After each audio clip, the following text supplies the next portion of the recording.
For more information, please visit our website www.scienceworld.in. You can motivate us to do more by liking, sharing our Instagram and Facebook page. Also, don't forget to subscribe to our YouTube channel. Hello everyone, मेरा नाम तुषार भारद्वाज और ये आपका अपना favourite channel science world. आज की video में हम डिस्कस करने वाले हैं class 10th science chapter light, reflection and refraction के इम्पॉर्टेंट MCQs को। ये चैप्टर बहुत ज़्यादा इम्पॉर्टेंट है।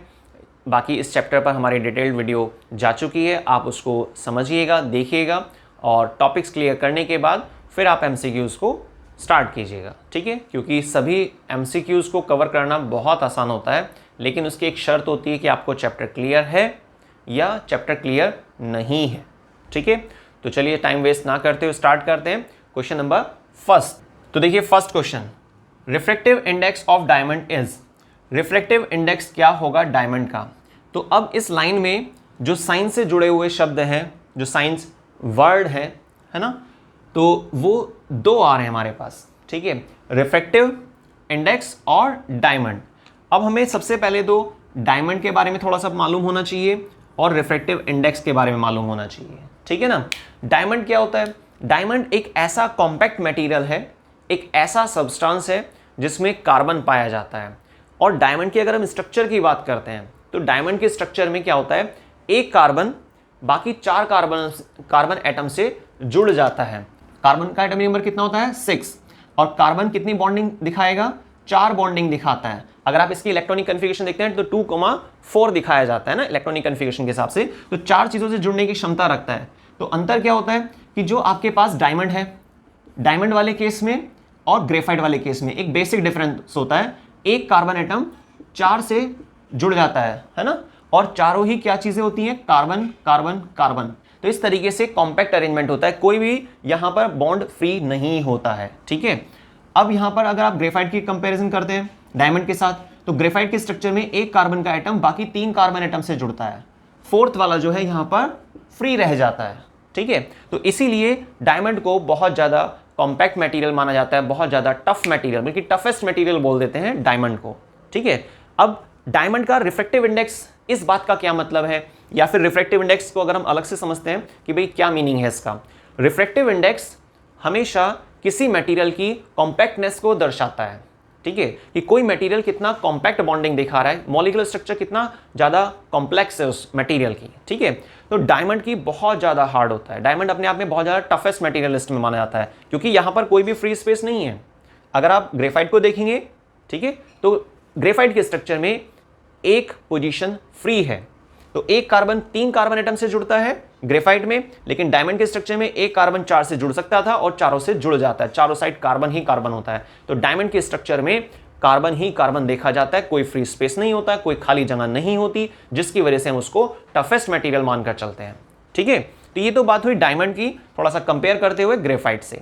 लेकिन अब बात आती है रिफ्रैक्टिव इंडेक्स। रिफ्रैक्टिव इंडेक्स क्या है? कॉम्पैक्टनेस को बता रहा है, कोई मटेरियल कितना ज्यादा सघन है, कितना ज्यादा वहां पर स्पेस प्रेजेंट है या स्पेस प्रेजेंट नहीं है।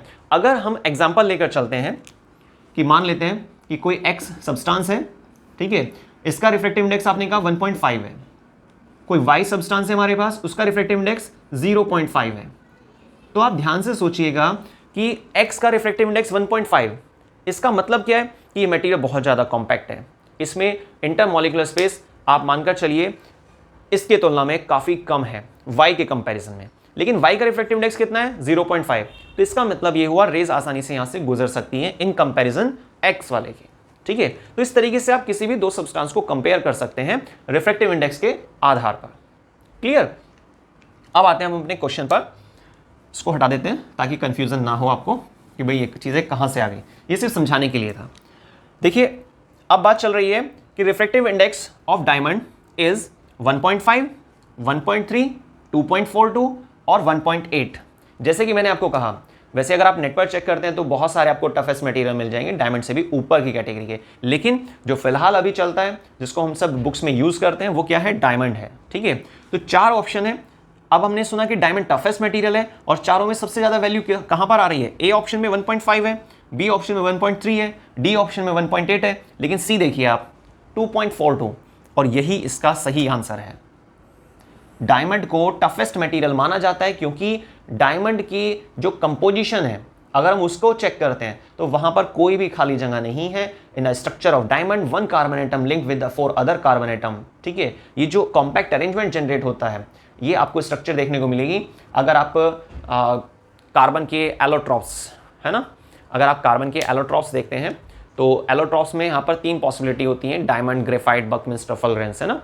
तो इन सब चीज़ों में आप अगर स्टडी करेंगे तो आपको पता चलेगा कि भाई हाँ, डायमंड के स्ट्रक्चर में बहुत ज़्यादा कॉम्पैक्टनेस है, कोई फ्री स्पेस नहीं होता, इसलिए डायमंड से इलेक्ट्रिसिटी भी पास नहीं हो पाती है क्योंकि फ्री इलेक्ट्रॉन नहीं है। ठीक है ना भाई, फ्री इलेक्ट्रॉन होगा तभी तो इलेक्ट्रिसिटी पास हो पाएगी ना, लेकिन यहाँ पर तो फ्री इलेक्ट्रॉन है ही नहीं, तो कैसे इलेक्ट्रिसिटी पास हो जाएगी। लेकिन हाँ, ग्रेफाइट से इलेक्ट्रिसिटी पास हो सकती है और बल्कि यूज़ किया भी जाता है। आपने देखा होगा सेल में जो एक ब्लैक कलर का सिलेंडर सा निकलता है ना, अगर आप मेटल कैप हटाते हैं, वो टोपी से लगी होती है ना सेल में। ठीक है, कोई भी आप बैटरी लीजिए तो वहां पर आपको पता चल जाएगा, तो ग्रेफाइट वाला पार्ट होता है। लेकिन डायमंड से इलेक्ट्रिसिटी पास नहीं होगी। क्यों इलेक्ट्रिसिटी पास नहीं होगी? क्योंकि वहां पर फ्री इलेक्ट्रॉन नहीं होते हैं। एक कार्बन एटम 4 से जुड़ सकता है और चारों से ही जुड़ जाता है। ठीक है, तो चारों साइड कार्बन कार्बन से वो घिरा होता है, ऐसा मानिए आप। और तो डायमंड को टफेस्ट मटेरियल कहा गया और टफनेस को ही, कॉम्पैक्टनेस को, मॉलिक्यूलर कंपोजिशन को ही रिप्रेजेंट करती है साइंस में एक टर्म जिसको हम बोलते हैं रिफ्रैक्टिव इंडेक्स। क्लियर? देखते हैं अब second question. Light travel fastest, light travel fastest in air, vacuum, glass, diamond. अब देखिए, इस क्वेश्चन को भी शुरू करने से पहले आपको सबसे पहले लाइट के बारे में मालूम होना चाहिए। ठीक है, light is a form of energy. Energy के अलग अलग रूप होते हैं। ठीक है, डिफरेंट फॉर्म में एनर्जी पाई जाती है।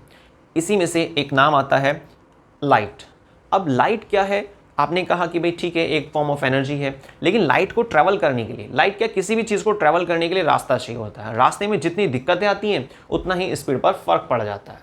ठीक है, हालांकि वो ऑब्जेक्ट की पावर पे भी डिपेंड कर रहा है कि किस पावर से वो चीज़ आ रही है ना।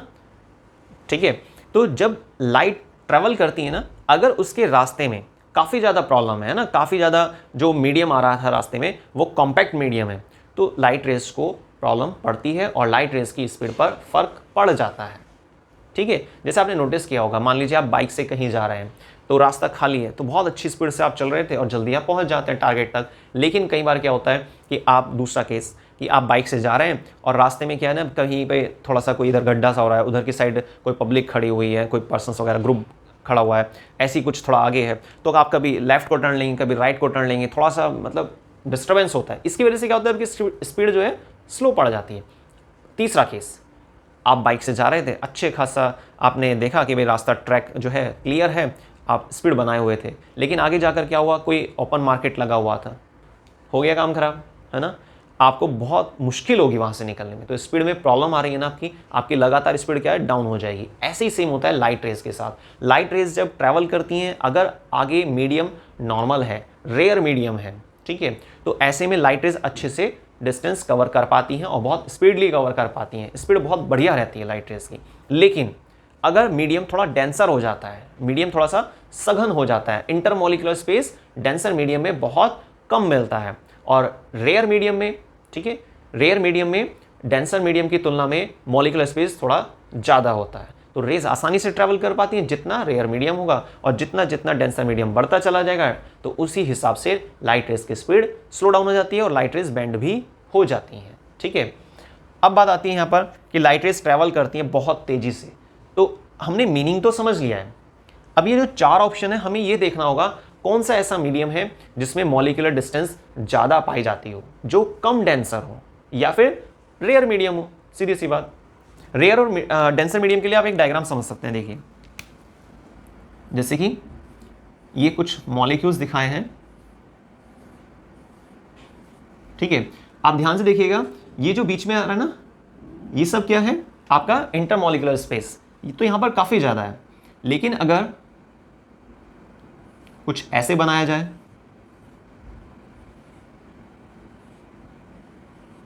अब देखिए यहां पर इंटरमॉलिक्यूलर स्पेस बहुत कम हो गया है, तो ये क्या हमारे पास डेंसर और ये क्या है, रेयर मीडियम। देखिए यहां पर कितना ज्यादा स्पेस था और यहां पर कितना कम स्पेस हो गया है ना, समझ रहे हैं बात को। तो यहां पर क्या है ना, स्पेस बहुत कम है तो हम इसको क्या बोल रहे हैं, डेंसर मीडियम है। लाइट रेज को ट्रैवल करने में बड़ी प्रॉब्लम आएगी, स्पीड स्लो पड़ जाएगी। लेकिन यहाँ पर तो लाइट रेज अच्छा खासा खुला खुला रास्ता मिल रहा है तो फिर तो भागी चली जाएगी लाइट रेज फटाफट से, है ना। जैसे कि आपने अपने साथ भी देखा होगा कभी, ठीक है। तो लाइट रेज बहुत तेजी से चलती हैं, लेकिन कहाँ पर, एयर में, वैक्यूम में। अब देखिए एयर तो आपको पता है ना एक तरह का डेंसर मीडियम होता है। वैक्यूम में आपको मालूम है मॉलिक्यूलर डिस्टेंस बहुत ज़्यादा होती है, या आप सीधा बोल दीजिए कि एयर जहाँ पर नहीं है वहाँ पर हम वैक्यूम बोलते हैं उसको, है ना। या फिर आपने किसी एरिया से एयर को हटा दिया है, एयर को रिमूव कर दिया है तो वहाँ पे वैक्यूम मेंटेन हो जाता है। ग्लास और नेक्स्ट डायमंड। ग्लास काफ़ी ज़्यादा डेंसर होता है एयर की तुलना में, और डायमंड सबसे ज़्यादा डेंसर होता है इन दोनों की तुलना में या बाकी की तुलना में भी, है ना। फिलहाल तो ऐसे डायमंड को टफेस्ट मटेरियल ही मानते हैं, बहुत ज़्यादा इसका रिफ्रैक्टिव इंडेक्स होता है। फर्स्ट क्वेश्चन में भी आपने समझा था कि रिफ्रैक्टिव इंडेक्स क्या होता है, किसी मटेरियल की कंपोजिशन बताता है कि वो कितना डेंसर है या कितना रेयर मीडियम है। जितना ज़्यादा डेंसर इसका मतलब मॉलिक्यूल पास पास, और जितना ज़्यादा रेयर इसका मतलब मॉलिक्यूल उतना ही दूर दूर, सीधा सा पॉइंट। तो डायमंड भी नहीं है, ग्लास भी नहीं है, एयर भी नहीं है, तो यहाँ पर हमारे पास करेक्ट आंसर है बी। तो क्वेश्चन नंबर 2 में करेक्ट आंसर हमारा बी मींस वैक्यूम। तो वैक्यूम से लाइट रेज जब ट्रैवल करती हैं तो बहुत अच्छी स्पीड से ट्रैवल करती हैं इन कंपैरिजन एयर, ग्लास और डायमंड, ठीक है।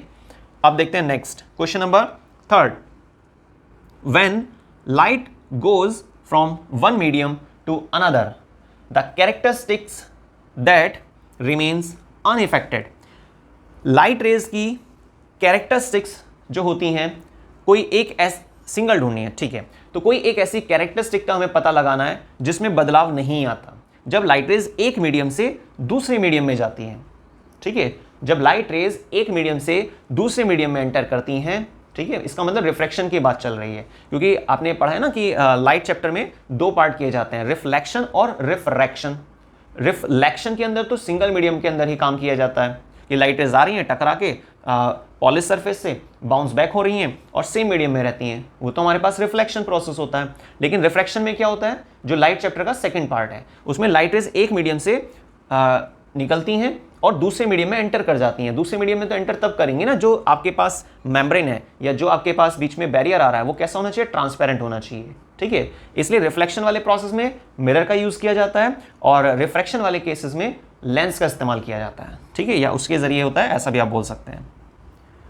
तो क्वेश्चन नंबर 3 में when light rays goes from, जब लाइट रेज एक मीडियम से दूसरे मीडियम में एंटर करती हैं तो लाइट रेज की कौन सी कैरेक्टरिस्टिक ऐसी है जिसमें बदलाव नहीं आता। बाकी जैसे 4 ऑप्शन है तो 3 में बदलाव आता होगा और किसी एक में बदलाव नहीं आएगा। अब हमें वही एक सेलेक्ट करना है। तो देखिए स्पीड में तो चेंज आता है, ठीक है ना। जैसे आप एक मीडियम से दूसरे मीडियम में जाते हैं तो या तो डेंसर मीडियम होगा, है ना, या फिर रेयर मीडियम होगा। भाई या तो रेयर से डेंसर एंट्री होती है या डेंसर टू रेयर होती है, तो मीडियम में बदलाव आ रहा है तो स्पीड तो चेंज होगी, ठीक है। तो ये तो ऑप्शन सही नहीं है। डायरेक्शन में भी चेंजेस आता है। रिफ्रैक्शन में पैटर्न लाइट रेज का थोड़ा सा बेंड हो जाता है, ठीक है। लाइट रेज जो स्ट्रेट ट्रैवल नहीं कर पाती हैं, झुक जाती हैं, या तो नॉर्मल की तरफ झुकती हैं या नॉर्मल से अवे बेंड होती हैं, ठीक है। और तो ए और बी ऑप्शन तो ठीक नहीं है। अब आती है बात वेवलेंथ की। वेवलेंथ क्या होता है, देखिए आपने जैसे ये 9th क्लास में भी हमारे पास साउंड चैप्टर के अंदर एक टॉपिक था वेवलेंथ को लेकर। इसको वेवलेंथ कहा जाता है, एक क्रस्ट और एक ट्रफ दोनों को मिलाकर। अगर मीडियम में बदलाव आ रहा है तो यहाँ पर वेवलेंथ पैटर्न भी डिस्टर्ब होता है, ठीक है। जिसका मतलब ये ऑप्शन भी सही नहीं है। तो ए, बी, सी ऑप्शन हम सेलेक्ट नहीं कर सकते हैं।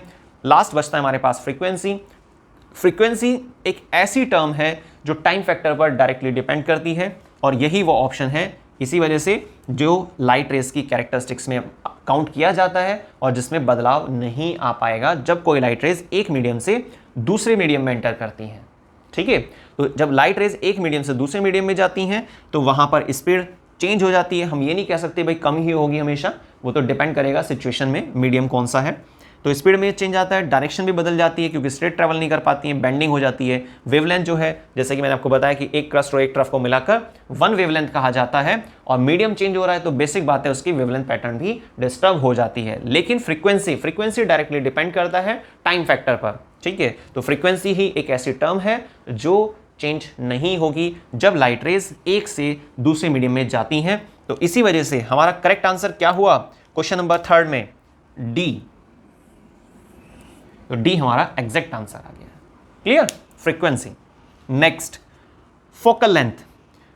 सबसे पहली बात, फोकल लेंथ है क्या? देखिए, जैसे कि हमने लाइट चैप्टर में दो मेन चीजें देखी हैं, दो पार्ट देखे हैं, एक तो रिफ्लेक्शन और एक रिफ्रैक्शन। ठीक है, रिफ्लेक्शन एक वो फिनोमेना होती है जिसमें कोई भी लाइट रेज आती है ना, coming light rays first strike with the plane polish surface and then sending back into the same medium from which it actual comes. थोड़ा और बड़ी हो जाएगी लाइन, वो तो आप बना सकते हैं ना, उसमें कोई मैटर नहीं। साइंस की इंग्लिश बहुत सिंपल होती है, कोई ग्रामर नहीं है, कोई इसमें आपको टेंस यूज नहीं करने हैं। बस हाँ, आपको जो आप सोच रहे हैं, जो आप लिखना चाहते हैं, वो सामने वाले को भी वैसा ही लगे जैसा कि आप सोच रहे थे। ठीक है ना, थोड़ा सा मीनिंग सही बैठे। तो क्या होता है ना कि रिफ्लेक्शन एक प्रोसेस होता है जिसमें लाइट रेज आती हैं, टकरा के वापस चली जाती हैं प्लेन पॉलिश सरफेस से, या जो सरफेस है थोड़ा सा डिस्टर्ब भी हो सकती है, लेकिन पॉलिशिंग जरूर होनी चाहिए वहां पर, अनपॉलिश ना हो, क्योंकि अनपॉलिश सरफेस का यूज किया जाता है किसमें? रिफ्रैक्शन में। किसमें यूज किया जाता है? रिफ्रैक्शन में, याद रखिएगा। तो रिफ्रैक्शन और रिफ्लेक्शन, ये दो चीज हमें क्लियर होनी चाहिए। अब जैसे कि हमें क्वेश्चन में कहा जा रहा है फोकल लेंथ, तो रिफ्लेक्शन में जब आपने यूज किया मिरर का, चाहे वो कॉनकेव मिरर हो या फिर वो कॉन्वेक्स मिरर हो, ठीक है, कॉनकेव मिरर हो या फिर कॉन्वेक्स मिरर हो, दोनों ही स्थिति में, दोनों ही केसेस में मिरर एक तरह का मटेरियल के बारे में इंडिकेशन देता है, और मटेरियल की अपनी एक फोकल लेंथ होती है, जिस फोकल लेंथ को आप डिफाइन भी कर सकते हैं कि पोल, ठीक है, पोल और फोकस पॉइंट के बीच की जो डिस्टेंस होती है, इसको फोकल लेंथ कहा जाता है। तो फोकल लेंथ क्या है? Is a distance between the pole of mirror and focus point of principal axis. अब फोकस पॉइंट क्या होता है? कोई भी लाइट रेस जब प्रिंसिपल एक्सिस के पैरेलल आती है, मिरर से टकराती है, मिरर से टकराने के बाद या तो वो बेंड ले जाती है प्रिंसिपल एक्सिस की तरफ, या फिर वो अवे चली जाती है। वो डिपेंड कर रहा है कि आपका मिरर कौन सा है। ठीक है ना, जैसे कि हमें पता है कि कॉन्वेक्स मिरर को हम क्या बोलते हैं? डाइवर्जिंग मिरर बोलते हैं, और कॉनकेव मिरर को क्या बोलते हैं? कन्वर्जिंग मिरर कहा जाता है। ठीक है ना, तो कॉनकेव मिरर क्या होता है? कन्वर्जिंग मिरर होता है, जो आने वाली रेज को झुका देता है। क्या कर देता है? कन्वर्ज कर देता है। ठीक है, तो कन्वर्ज करने का मतलब क्या है? झुका देना। अब झुका के कहां ले जाएगा? वो ले जाएगा प्रिंसिपल एक्सिस पर, और जिस पॉइंट पर वो टच होती है ना लाइन, झुकाने के बाद जब कॉनकेव मिरर ने, कन्वर्जिंग मिरर ने कमिंग लाइट रेज को जो प्रिंसिपल एक्सिस के पैरेलल आ रही थी, उनको झुका दिया, तो झुकाने के बाद, है ना, ये रेज जब प्रिंसिपल एक्सिस पे टच होती हैं, उस पॉइंट को, उस कॉन्टेक्ट पॉइंट को फोकस पॉइंट कहा जाता है, और उस फोकस पॉइंट की डिस्टेंस मिरर से, उस फोकस पॉइंट की जो डिस्टेंस होती है किससे? पोल से, ऑफ मिरर, तो जो हम किस नाम से जानते हैं? फोकल लेंथ के नाम से, जो हमारा यहां पे क्वेश्चन चल रहा है कि focal length of a lens depend on dash, जिसमें 4 ऑप्शन दिए हैं और सही ऑप्शन हमें सेलेक्ट करना है। ये तो हमने फोकल लेंथ क्या होती है ये समझ लिया है। अब हम देखते हैं एक बार ऑप्शन क्या क्या दिए हुए हैं यहां पे। Focal length of a lens depend, lens या मिरर दोनों में स्थिति सेम होती है ना, मैंने आपको मिरर्स के जरिए समझाया। इसी तरीके से लेंस में भी दो पॉसिबिलिटी होती हैं, कॉनकेव लेंस और कॉन्वेक्स लेंस। कॉन्वेक्स लेंस को क्या कहा जाता है? कन्वर्जिंग। ठीक है, कॉन्वेक्स लेंस को क्या बोलते हैं? कन्वर्जिंग। और कॉनकेव लेंस को क्या बोलते हैं? Diverging lens. पैटर्न सेम है, थोड़ा सा डिजाइनिंग में अंतर है, बाकी लॉजिक जो है सेम चलेंगे यहां पर। तो focal length of a lens depend on object की डिस्टेंस। ऑब्जेक्ट ज्यादा दूरी पर है, कम दूरी पर है, भाई इस बात का फोकल लेंथ से क्या मतलब? फोकल लेंथ तो नेचर ऑफ मटेरियल पे डिपेंड करती है ना, लेंस पे डिपेंड करती है, या मिरर अगर दिया हुआ है क्वेश्चन में तो मिरर पे डिपेंड करती है। मिरर कितना कॉम्पैक्ट मटेरियल का बना हुआ है, मिरर की थिकनेस कितनी है, लेंस की थिकनेस कितनी है, तो इन सब चीजों पर फोकल लेंथ डिपेंड करती है। ऑब्जेक्ट की डिस्टेंस से क्या मतलब? ऑब्जेक्ट चाहे आपका 1 मीटर की दूरी पर हो या फिर ऑब्जेक्ट आपका 10 मीटर की दूरी पर हो, उससे कोई कनेक्शन नहीं है, दूर दूर तक कोई लिंक नहीं है, बिल्कुल ध्यान रखिएगा, है ना। नेक्स्ट, इमेज की डिस्टेंस। अब भाई इमेज की डिस्टेंस से कैसे कनेक्शन हो जाएगा? आप एक बात सोचिए, इमेज क्या है? एक तरह की प्रतिक्रिया है, एक तरह का रेस्पॉन्स है ना। हम ऑब्जेक्ट को देख रहे हैं, ठीक है, हम ऑब्जेक्ट को देख रहे हैं, ऑब्जेक्ट को देखने के आधार पे वो ऑब्जेक्ट कितनी दूरी पर है हमारे से, कुछ हम रूल्स को अप्लाई करते हैं और उसके बाद बोलते हैं कि हाँ भाई इमेज यहां बन रही है। पर यहां पर तो बात चल रही है ना फोकल लेंथ की, तो फोकल लेंथ किसकी होती है? प्रिंसिपल एक्सिस की फोकल लेंथ होती है क्या? ऑब्जेक्ट की फोकल लेंथ होती है, इमेज की फोकल लेंथ होती है। तो जब इनकी फोकल लेंथ नहीं है तो इन पर डिपेंड क्यों करेगी? फोकल लेंथ किसकी है? फोकल लेंथ होती है हमेशा लेंस की या मिरर की, ठीक है। तो याद रखिएगा, लेंस की या मिरर की, तो उन्हीं फैक्टर्स पे वो डिपेंड करेगी, उन्हीं चीजों पर डिपेंड करेगी। जिसकी कोई चीज है ही नहीं तो उस पर डिपेंड कैसे कर जाएगी। अब जैसे कि, तो ये भी कैंसिल हो गया। नेचर ऑफ मटेरियल, देखो आ गई ना वही बात, नेचर ऑफ मटेरियल, मटेरियल की प्रकृति कैसी है, मटेरियल की कंपोजिशन कैसी है ना, या वो मटेरियल कितना है, इन सब चीजों पर डिपेंड करती है किसी भी लेंस की फोकल लेंथ, या मिरर भी मैं बोल के चल रहा हूं। हो सकता है कोई क्वेश्चन आ जाए वो मिरर के अकॉर्डिंग हो, तो आप सोचेंगे कि भाई सर ने ये तो बताया नहीं, आपने तो लेंस का बताया था, मिरर का तो बताया नहीं है। तो दोनों पे सेम लॉजिक लगेगा, आपको एक में समझना है और दोनों पे अप्लाई कर देना है, 101% एग्जैक्ट आंसर आएगा। तो ऑब्जेक्ट पे डिपेंड नहीं कर रही है, इमेज पे डिपेंड नहीं कर रही है, किस पे डिपेंड कर रही है, नेचर ऑफ मटेरियल पर। तो क्वेश्चन नंबर 4 में करेक्ट आंसर कौन सा है हमारे पास, सही ऑप्शन होगा सी, नेचर ऑफ मटेरियल। देखते हैं इसमें next question, question number 5, power of convex lens, power of convex lens of focal length 50 centimetre. देखिए अब फोकल लेंथ कितनी दी हुई है, 50 सेंटीमीटर, और वो भी कैसा है, focal length of a convex lens. अच्छा कॉन्वेक्स लेंस दिया हुआ है, ठीक है, तो और इजी हो गया। कॉन्वेक्स लेंस, सबसे पहले तो हमें कॉन्वेक्स लेंस सुनने के बाद उसका जो डायग्राम होता है ना, जो उसकी इमेज होती है, वो हमें क्लियर हो जानी चाहिए कि भाई कैसा होता है कॉन्वेक्स लेंस।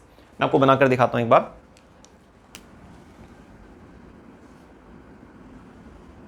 देखिए कुछ इस तरीके का आपका कॉन्वेक्स लेंस होता है।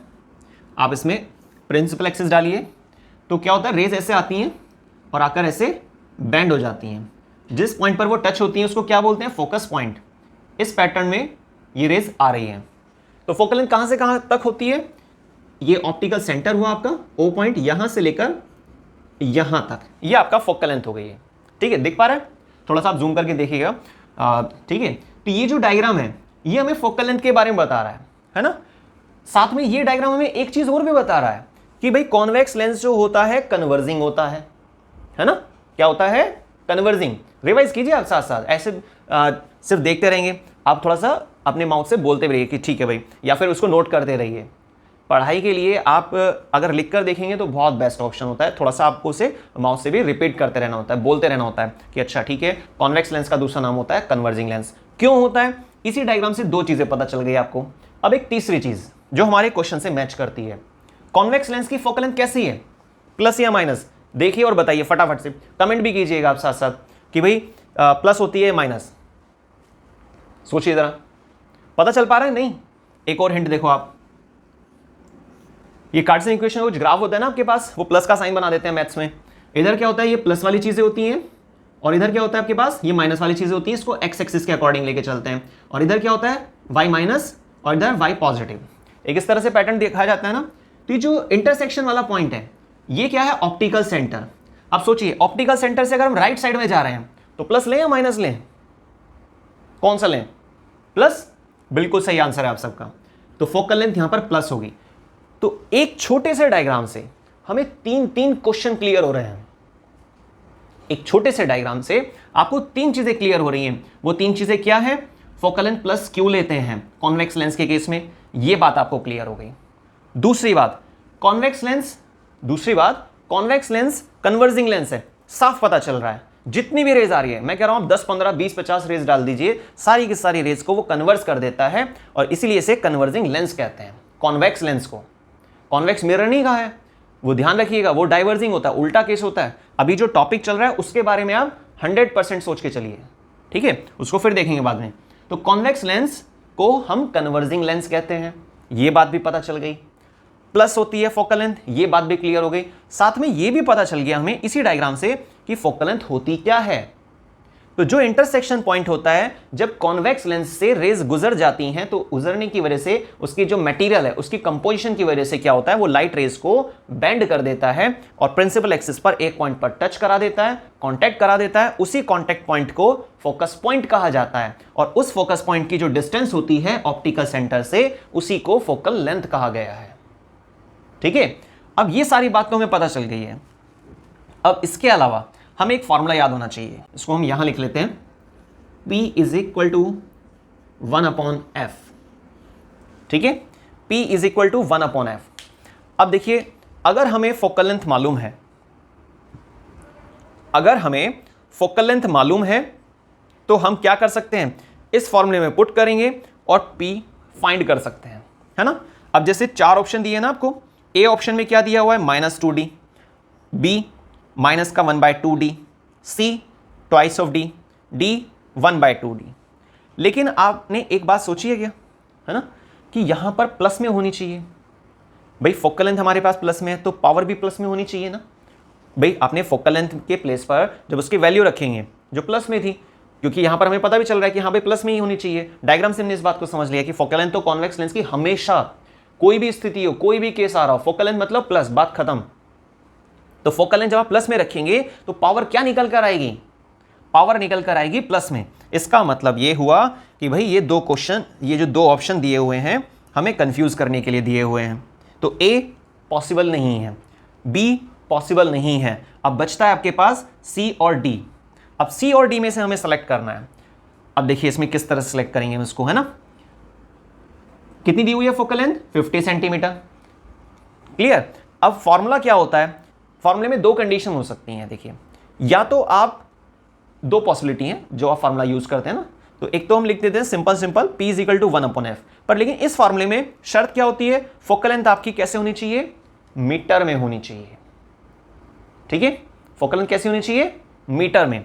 और सेंटीमीटर को अगर आप मीटर में चेंज करते हैं तो आपको क्या करना होता है, 100 से डिवाइड करना होता है। क्या करना होता है, जो भी वैल्यू दी होगी आप उसको 100 से डिवाइड कर दीजिए। तो जैसे यहां पर दिया हुआ है 50 सेंटीमीटर, 100 से डिवाइड कर देते हैं तो कितना आएगा बताइए, 1/2 आएगा ना, ठीक है। तो हमने f के प्लेस पर क्या रख देना है, 1/2। तो एक तरीका तो ये है, फिर आप उसको सिंप्लीफाई करेंगे, वो फ्लिप होकर ऊपर चला जाएगा, वर्टिकली फ्लिप होगा और P इज इक्वल टू 2 हमारा आंसर आ जाएगा। तो सी ऑप्शन हमारा सही है। लेकिन जैसे मैंने आपको बताया था कि फॉर्मूले को यूज करने के लिए 2 अलग अलग तरीके की पॉसिबिलिटी होती हैं। तो या तो आप सीधा यहाँ पे फोकल लेंथ को चेंज कर लीजिए सबसे पहले मीटर में, है ना, उसके बाद पावर वाले फॉर्मूले में रखिए, जैसा कि मैंने फॉर्मूला सामने लिखा हुआ है। लेकिन काफी सारे रिफ्रेशर में क्या किया हुआ है कि फॉर्मूले में ही चेंज कर दिया है, फॉर्मूले में ऊपर यहां पर 100 लिख दिया है, ठीक है, 100 डिवाइड बाय f। तो वहां पे f कैसा होना चाहिए, सेंटीमीटर में, ठीक है, और ऊपर कैसा होना चाहिए, यहां पर 100 आ जाएगा, फॉर्मूले में ही 100 आ जाएगा। लेकिन जिस फॉर्मूले में, पावर वाले फॉर्मूले में ऊपर 100 लिखा हुआ है और नीचे f है, तो वहां पर f आपको सेंटीमीटर में लेना है। लेकिन अगर जैसे मैंने आपको यहां पर लिखकर दिखाया है, ये फॉर्मूला आप यूज कर रहे हैं, तो आपको फोकल लेंथ पहले ही चेंज कर लेनी है। किस में चेंज कर लेनी है, मीटर में। अब दोनों का मतलब क्या है, पावर जब भी आप निकालते हैं ना फोकल लेंथ के बेस पे, तो पावर ये बोलती है फोकल लेंथ से कि भाई मुझे तो मीटर में चाहिए। आप फॉर्मूले में चेंज कर लो, चाहे आप वैल्यू को पहले ही जो भी उसके यूनिट्स दी हुई है उसमें बदलाव कर लो, पर पावर तभी निकाल सकते हैं जब फोकल लेंथ कैसे होगी, मीटर में। अगर आप सेंटीमीटर वाली रख रहे हैं तो फॉर्मूले में चेंज करना पड़ेगा, आपको ऊपर 100 लगाना पड़ेगा। बाकी मुझे तो इसी तरह से आदत है, तो आप भी इजी है वैसे मेथड कि सीधा सा फॉर्मूला लिखिए, P बराबर 1/f। f को रखने से पहले देख लीजिए कि वो मीटर है सेंटीमीटर, अगर मीटर है तो भाई बहुत बढ़िया बात है, सीधा सीधा रखो उसको। और अगर मीटर नहीं है, सेंटीमीटर में दिया हुआ है, तो आप पहले उसको अलग से चेंज कर लो, मीटर में कन्वर्ट कर लो, उसके बाद यहाँ पे वैल्यू पुट कर लेना, ठीक है। तो इस तरीके से जब आप यहाँ पे वैल्यू पुट करेंगे, चेंज करने के बाद भाई मीटर को सेंटीमीटर को मीटर में चेंज कर रहे हैं, तो यहाँ पे 100 से आप डिवाइड करेंगे तो ये आपका मीटर में कन्वर्ट हो जाएगा और आपका कितना आ जाएगा, 50/100, ये 1/2 हो जाएगा। और अगर f के प्लेस पर 1/2 रखेंगे तो फ्लिपिंग के बेस पे वो ऊपर की तरफ कितना आ जाएगा, 2। तो P बराबर 2, तो ये हमारा सही ऑप्शन है, क्लियर। तो क्वेश्चन नंबर 5 में करेक्ट आंसर है C, 2 डायोप्टर। डायोप्टर यूनिट होती है किसकी, पावर के लिए, पावर ऑफ लेंस के लिए। चलिए स्टार्ट करते हैं question number 6। When a ray of light travel from water to glass, when a ray of light travel from water to glass it bends. देखिए इस लाइन को पढ़ने के बाद आपको तुरंत से आपके ब्रेन में ये बात आ जानी चाहिए कि भाई ये मिरर से रिलेटेड लाइन है या लेंस से रिलेटेड लाइन है।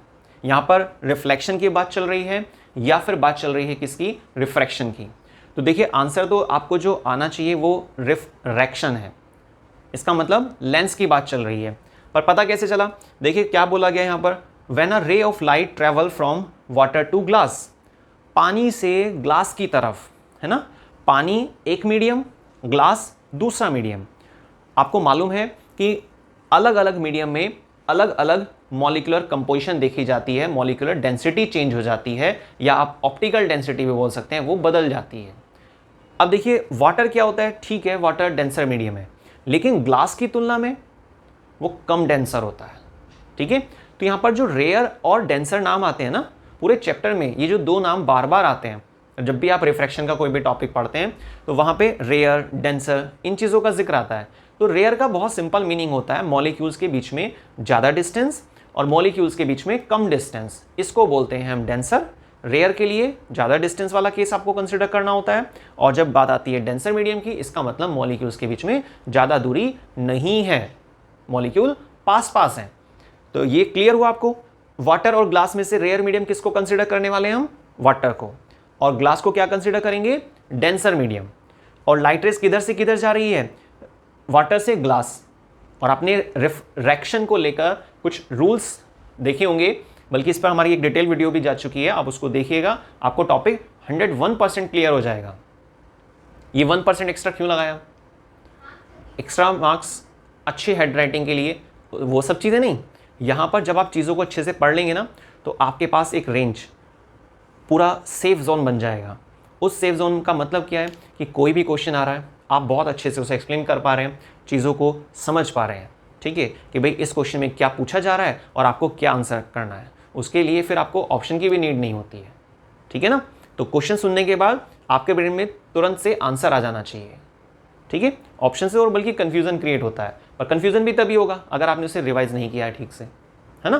कुल मिलाकर बात ये आ गई है कि आपको पहले मटेरियल रीड कर लेना है, फिर इस क्वेश्चन को देखना है। तो वाटर से ग्लास की तरफ, रेयर से डेंसर की तरफ जब लाइट रेज जाती हैं, तो रूल ये कहता है कि अगर रेयर से डेंसर की तरफ लाइट रेज जाती हैं तो वो हमेशा नॉर्मल की तरफ बेंड लेती हैं।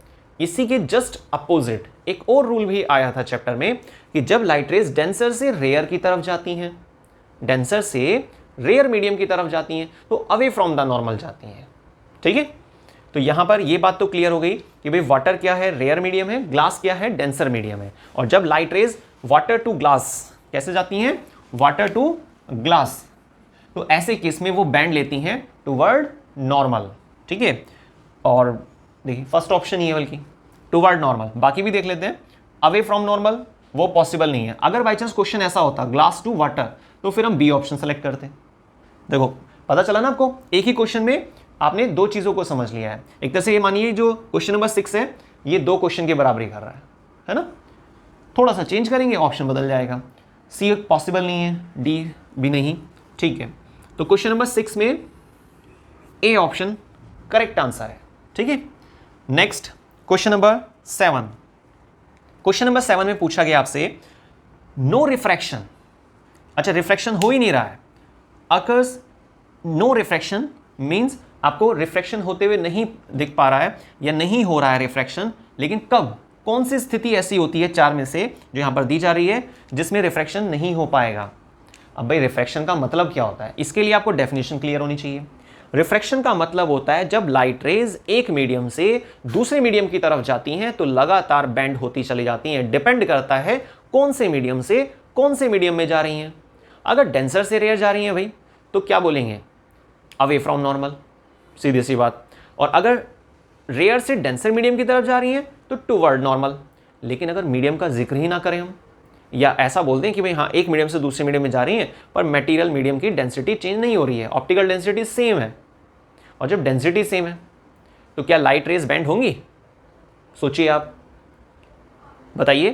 क्या भाई जब मीडियम में बदलाव नहीं हो रहा है, सेम मीडियम बना हुआ है, तो क्या लाइट रेज बेंड होंगी? बताइए, होंगी या नहीं होंगी?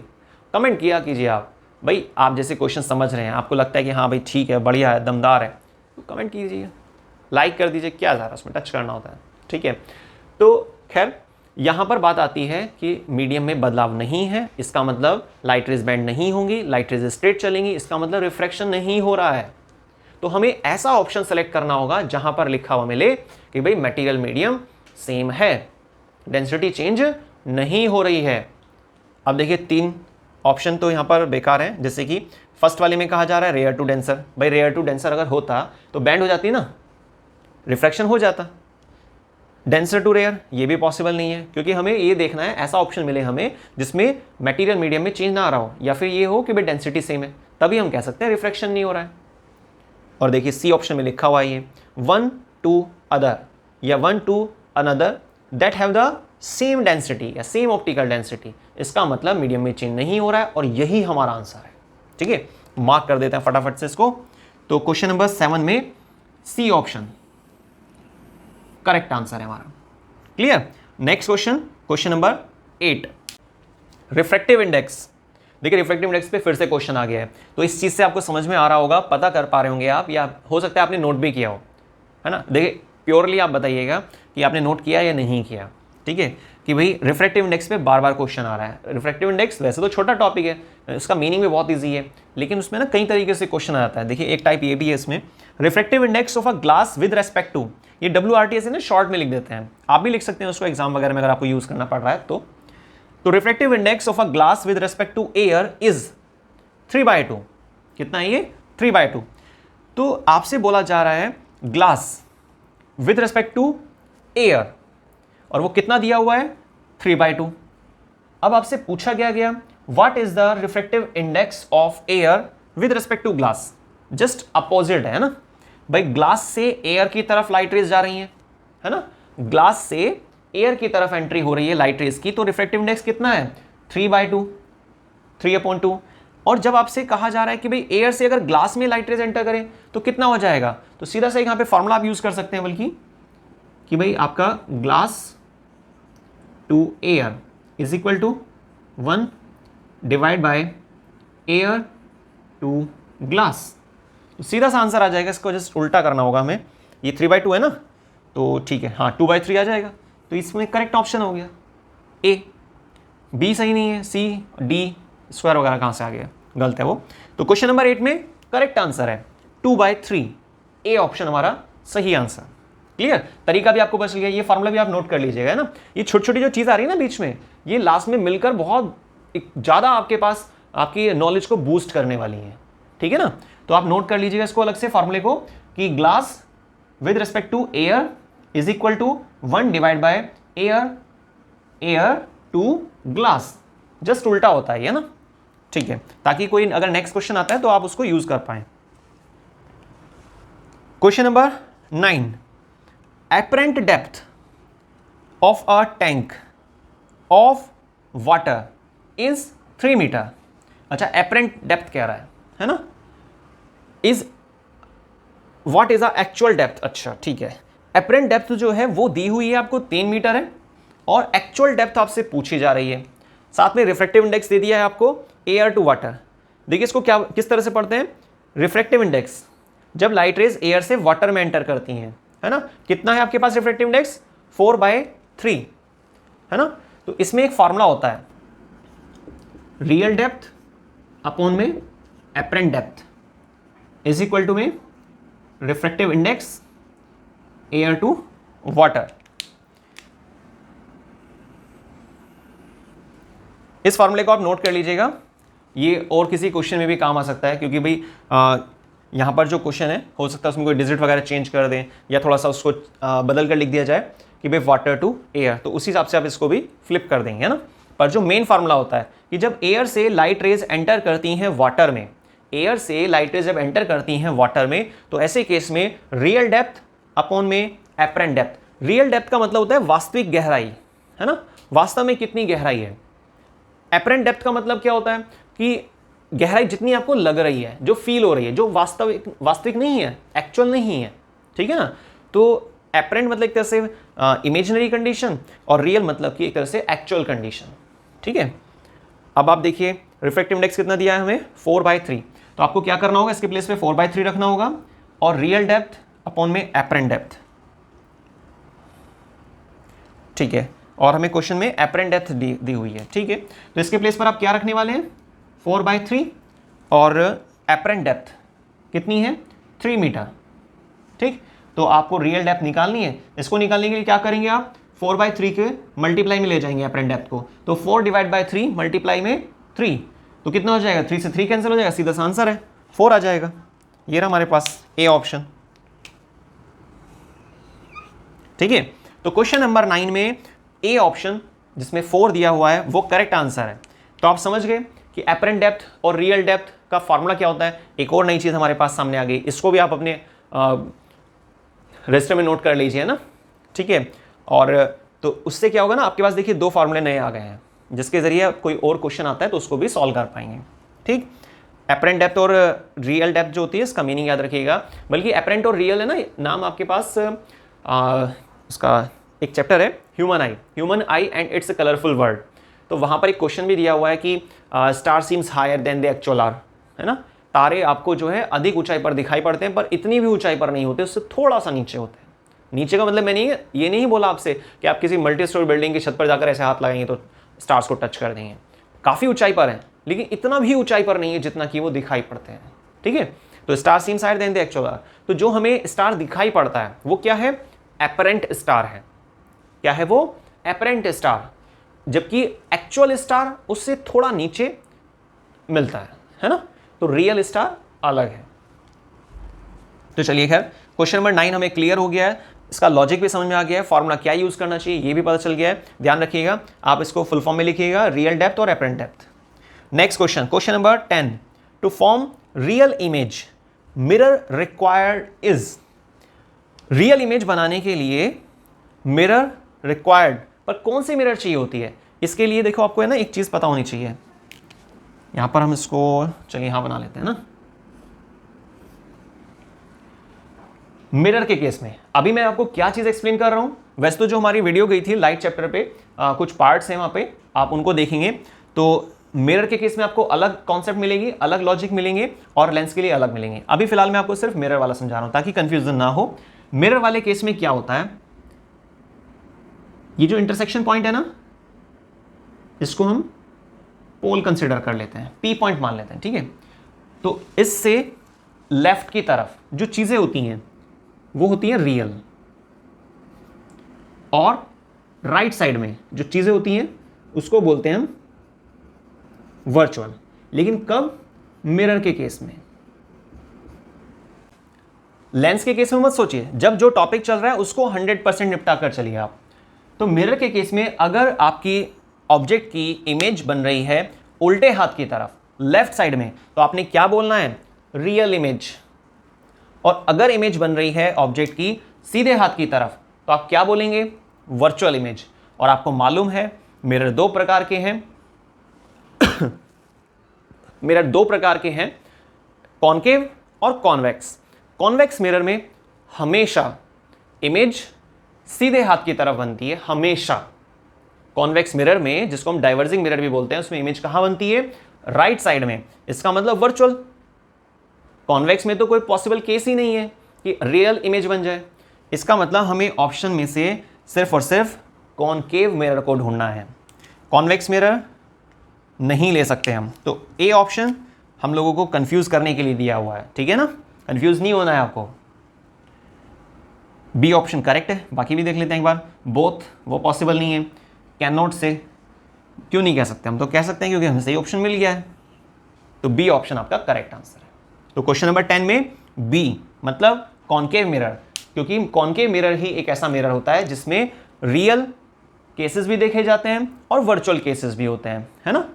और कॉन्वेक्स मिरर जो होता है उसमें सिर्फ और सिर्फ आपको वर्चुअल केस देखने को मिलता है, ठीक है।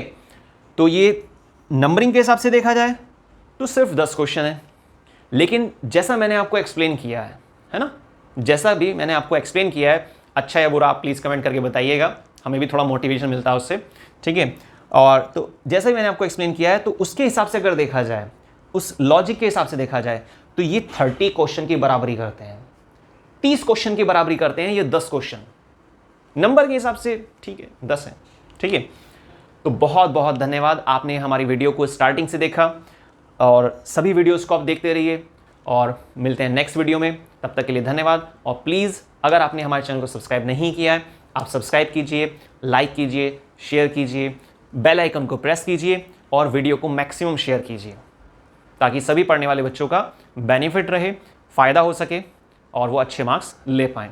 मिलते हैं नेक्स्ट वीडियो में, धन्यवाद।